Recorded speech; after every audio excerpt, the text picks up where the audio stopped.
Welcome to my channel Studies. Friends, we are going to study today concept of chemistry part 15. Okay आज हम लोग concept of chemistry के 15वें part पढ़ने जा रहे हैं, जिसमें हम लोग पढ़ेंगे कि how to balance a chemical equation. हम लोग किस तरीके से एक अनबैलेंस केमिकल इक्वेशंस को बैलेंस करेंगे, और दूसरा ये कि जब हमें बैलेंस करना ही होता है तो फिर अनबैलेंस क्यों करते हैं, क्यों लिखते हैं, और दूसरा क्वेश्चन ये कि बैलेंस हम क्यों करते हैं। यहाँ पर 3 क्वेश्चंस होते हैं। पहला ये कि how to balance a chemical equation. दूसरा ये कि why we write unbalance, why do we write unbalance. And तीसरा ये कि what is the use of balanced chemical equation. इस तरीके से हमारे पास 3 क्वेश्चंस उठते हैं। द फर्स्ट इज कि हम लोग किसी एक अनबैलेंस्ड केमिकल इक्वेशन को बैलेंस कैसे कर सकते हैं। दूसरा ये कि आखिर हम अनबैलेंस लिखते ही क्यों हैं जब हमें बैलेंस करना होता है। तो तीसरा क्वेश्चन ये उठता है कि क्या बैलेंस इक्वेशन करने के कुछ ऑब्लिगेशन होते हैं, कुछ मजबूरियां होती हैं, या फिर कुछ यूटिलाइजेशन उसका होता है, हम क्यों करते हैं, और बैलेंस करने के बाद हम उसका एप्लीकेशन कहाँ कर सकते हैं, उसका यूज कहाँ कर सकते हैं, हम ये जानने की कोशिश करेंगे। तो आज हम लोग यही 3 टॉपिक पढ़ेंगे कि पहली चीज़ तो ये कि हम किस तरीके से बैलेंस करेंगे, दूसरा ये कि हम अनबैलेंस क्यों लिखते हैं, तीसरा ये कि हम बैलेंस क्यों करते हैं। हमारे पास ये 3 क्वेश्चंस हैं, और इन तीनों को आज की वीडियोज में कंसेप्ट ऑफ केमिस्ट्री के 15 पार्ट में आज हम लोग ये जानने की कोशिश करेंगे कि यहाँ पे किस तरीके से हम किसी केमिकल इक्वेशंस को हम बैलेंस कर सकते हैं। तो आइए शुरू करते हैं और देखते हैं कि किस तरीके से हम बैलेंस करेंगे। तो बैलेंस करने के लिए obviously we must have an equation.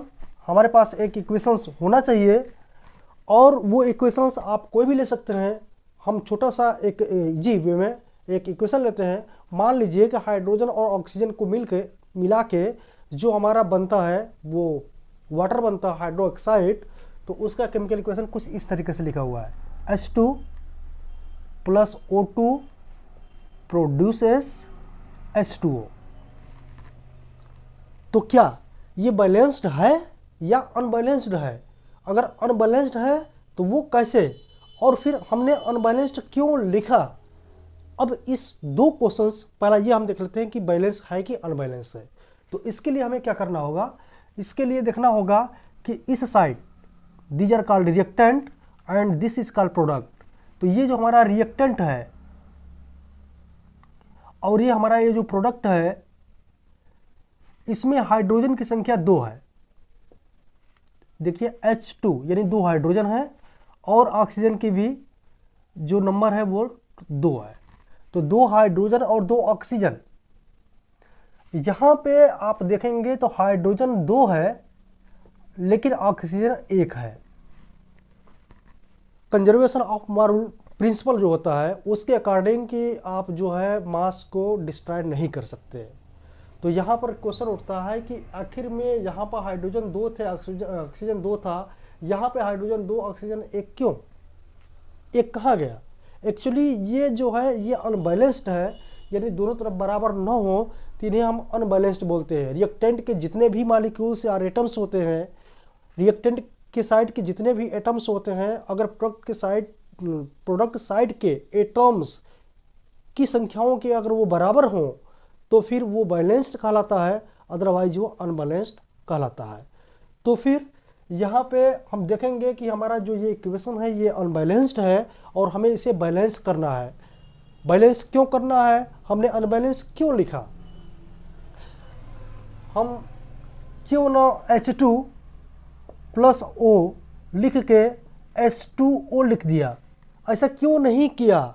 हमने क्यों किया H2 + O2 प्रोड्यूसेस H2O। हमने ये क्यों नहीं लिखा? अगर ऐसा लिखा होता तो अनबैलेंस होने का कोई सवाल ही नहीं होता। तो अनबैलेंस जब वो नहीं होता तो फिर हमें बैलेंस करना ही नहीं पड़ता, तो हम दोनों तरीके से बच सकते थे। तो आखिर में हमने ऐसा क्यों किया?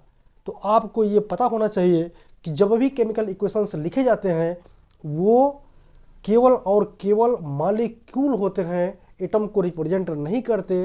इक्वेशंस लिखते समय हम जब भी रिप्रेजेंट करते हैं तो एटम को नहीं बल्कि मॉलिक्यूल को। हाइड्रोजन को रिप्रेजेंट करने के लिए आप जानते हैं कि एक जो हाइड्रोजन होता है सब्सटेंस, ये मॉलिक्यूल दो हाइड्रोजन मिलके बनाते हैं, इसलिए हमने यहाँ पर H2 लिखा। और ऑक्सीजन की भी वही कंडीशन है कि दो मॉलिक्यूल्स ऑक्सीजन के बना के दो एटम्स जो होते हैं वो मिल के एक मॉलिक्यूल्स बनाते हैं ऑक्सीजन का। और हमें यहाँ पर जो रिप्रेजेंट करना है वो रिप्रेजेंट करना है केवल और केवल molecules, and we can not write here atoms. Therefore ये रिजल्ट हमारा निकल के आया है कि हमने यहाँ पर मॉलिक्यूल लिखा, हमने यहाँ पर मॉलिक्यूल लिखा, और यहाँ पर भी हमने मॉलिक्यूल लिखा, molecule of water, molecule of hydroxide. तो यहाँ पर इसी वजह से आप देख सकते हैं कि अनबैलेंसी अकॉर्ड हुई है। यानी ये हमारा जो इक्वेशन अनबैलेंस्ड है, it only represents, tells us that what are the reactants and what is the product. अब यहाँ पर यह क्वेश्चन होता है कि जो रिएक्टेंट्स हैं वो कौन कौन से हैं, मॉलिक्यूल से रिप्रेजेंट किया गया, और प्रोडक्ट का मॉलिक्यूल्स क्या है उसको हम उस तरीके से रिप्रेजेंट कर दिए। तो ये था आपका अनबैलेंस। अब बैलेंस क्यों करें? एक्चुअली क्या होता है, जब हम बैलेंस कर लेते हैं तो हमें पता चल जाता है कि कितने ग्राम हाइड्रोजन और कितने ग्राम जो है ऑक्सीजन मिल के कितने ग्राम वाटर बनाएंगे।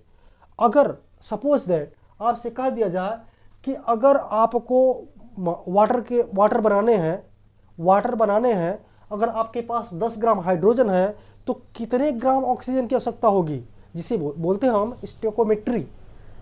तो स्टोइकोमेट्री फाइंड आउट करने के लिए हमें केमिकल को पहले बैलेंस करना होता है। यानी अगर हम ये जानना चाहते हैं कि 10 ग्राम या 15 ग्राम हमारे पास हाइड्रोजन अवेलेबल है तो हम ऑक्सीजन को मतलब कितना, what amount should be the oxygen so that we can form the molecule of water, ताकि हम जो वाटर का मॉलिक्यूल है उसको बना सकें। हमें ऑक्सीजन की कितनी ज़रूरत होगी, इसको पता करने के लिए हमें केमिकल इक्वेशंस को बैलेंस करना पड़ता है। तो अब आप समझ गए होंगे कि अनबैलेंस जो होता है केमिकल इक्वेशंस वो इसलिए कि हमें मॉलिक्यूल्स लिखने होते हैं, और then we can balance the equation to find out the amount of the reactants और द प्रोडक्ट। किसी भी जो भी हमारे रिएक्टेंट्स होते हैं, रिएक्टेंट्स के रिएक्शन के बाद जो प्रोडक्ट होते हैं उनकी अमाउंट फाइंड आउट करने के लिए या खुद रिएक्टेंट्स के अमाउंट फाइंड आउट करने के लिए हम केमिकल इक्वेशंस को बैलेंस करते हैं। तो अब आप यहाँ पर समझ गए होंगे कि ये जो हमारा इक्वेशंस है ये अनबैलेंस्ड है, and if you want to find out the amount of the reactants or the product, then you have to at the first balance the chemical equations so that you can find out the stoichiometry of the equation। तो आइए यहाँ पर देखते हैं कि किस तरीके से हम बैलेंस करेंगे। तो जैसा कि मैंने बताया कि केमिकल इक्वेशंस में आप कोई भी मॉलिक्यूल में चेंजिंग नहीं कर सकते हैं। आप जब भी इसको चेंजिंग करेंगे तो उसके नंबर ऑफ मोल्स में करेंगे। नंबर ऑफ मोल्स का मतलब कि आप केवल इसके कोफिशिएंट में नंबर्स को मैक्सिमम या मैक्सिमम यानी मल्टीपल कर सकते हैं। कोफिशिएंट जो उसका होता है, अब जैसे आप जानते हैं कोफिशिएंट क्या होता है, जैसे मान लीजिए यहाँ पर 3x लिखा हुआ है तो x कोफिशिएंट जो है वो 3 है। इट मीन्स कि x इज 3 टाइम्स। ठीक उसी तरीके से यहाँ पे जो हम कोफिशिएंट है, कोफिशिएंट को चेंज कर सकते हैं और इसके सब्सक्रिप्शन को चेंज नहीं कर सकते। ओके, तो आइए अब शुरू करते हैं कि किस तरीके से हम इसको देखेंगे। यहाँ पर हाइड्रोजन 2 है और यहाँ पर हाइड्रोजन 2 है, हाइड्रोजन में कोई प्रॉब्लम नहीं है।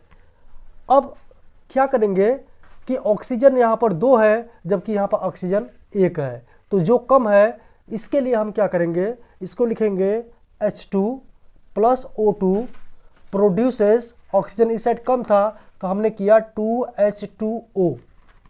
तब आप ये देखेंगे कि अब यहाँ पर 2 ऑक्सीजन हो गए और 4 हाइड्रोजन हो गए। इसका मतलब कि हाइड्रोजन की संख्या यहाँ पर 4 हो गई। हाइड्रोजन 2 था, 2 का मल्टीपल करेंगे तो यहाँ पर 4 हो जाएगा, ऑक्सीजन यहाँ पे 2 हो जाएगा।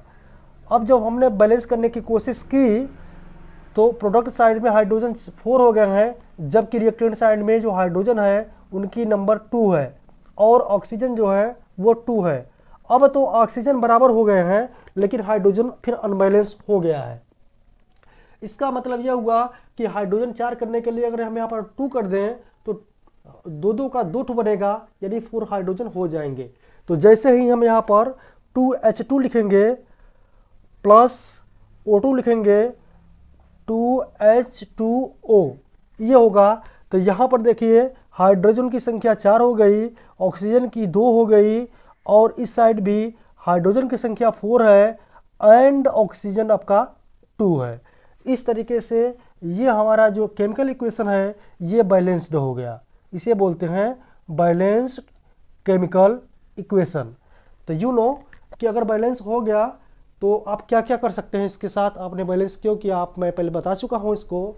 एक और एग्जांपल लेते हैं और देखते हैं कि किस तरीके से हम किसी अनबैलेंस्ड इक्वेशन को बैलेंस कर सकते हैं। तो दूसरा एग्जांपल लेते हैं और ये आपका एग्जांपल है N2 plus H2 produces NH3। क्या ये बैलेंस है या नहीं, चेक करने के लिए हमें क्या करना होगा कि N की वैल्यू यहाँ पर 2 है, रिएक्टेंट साइड में H की वैल्यू आपकी 2 है और प्रोडक्ट साइड में N की वैल्यू 1 है एंड H की वैल्यू 3 है। तो किस तरीके से हम बैलेंस करेंगे इसको।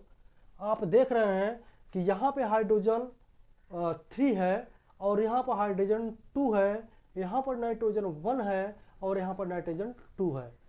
तो क्या नाइट्रोजन को बराबर करने के लिए क्या हम यहाँ पर 2 से मल्टीप्लिकेशन कर सकते हैं तो नाइट्रोजन हमारा बराबर हो जाएगा। आइए देख लेते हैं और क्या केसेस होते हैं, क्या हमें फिर बैक रिवर्स आना पड़ेगा या उसी से काम हो जाएगा, ये देखते हैं। तो N2 plus H2 produces 2NH3।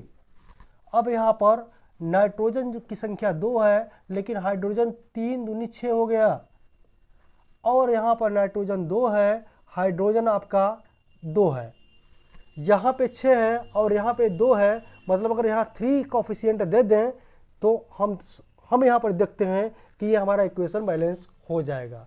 तो फिर हमने लिखा N2 plus 3H2 produces 2NH3।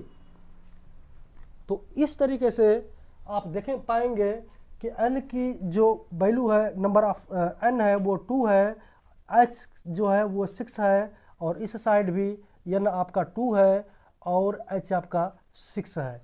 तो ये आपका बैलेंस हो गया। तो इस तरीके से हम केमिकल इक्वेशंस को बैलेंस करते हैं so that we can find out the stoichiometry of the equations. इसका मतलब यह है कि to find out the ratio of the reactant and so that we can find out the amount of the product. तो ये रहा आज का वीडियोज जिसमें हमने सीखा कि किस तरीके से हम किसी भी केमिकल इक्वेशंस को बैलेंस कर सकते हैं और हमने अनबैलेंस इक्वेशन क्यों लिखा, बैलेंस करने के हमें क्या बेनिफिट्स थे, what is the usages of the balanced chemical equation. हम लोग आज ये सब पढ़े। नेक्स्ट वीडियोज में फिर मिलते हैं नेक्स्ट टाइम में, तब तक बने रहिए स्टडीज पे।